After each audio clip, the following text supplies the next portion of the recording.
क्या बाबर आजम की शादी हो गई? माया नाज बैटर के सोशल मीडिया पर गोल मोल जवाब पर शायकीन में बहस छिड़ गई।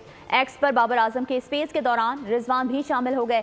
सवाल पूछा, आपकी शादी कब है? विकेट कीपर बैटर ने साबिक कप्तान के अकेले में जवाब का मशवरा ना माना। बाबर ने कहा, रोज सुबह उठता हूं तो मेरी शादी हो चुकी होती है और जब शाम होती है तो भी शादी हो रही होती है। लगता है लोग मेरी शादी करवा चुके हैं और अब दूसरी की तैयारी करें।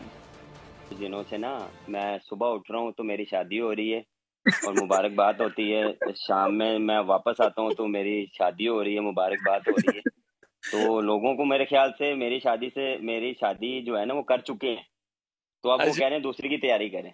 तो मेरे फैंस हमेशा सामने खड़े होते थे, बैक करते थे, और मैं तो यहाँ तक भी देखा है कि लोगों ने या फैंस ने इतनी अच्छी अच्छी मीम्स मेरे पास आती रहती हैं, कहीं ना कहीं से मीम्स आती रहती हैं। किसी ने मुझे सिंगर बना दिया, किसी ने मुझे कुछ बना दिया, तो ये उनका प्यार है।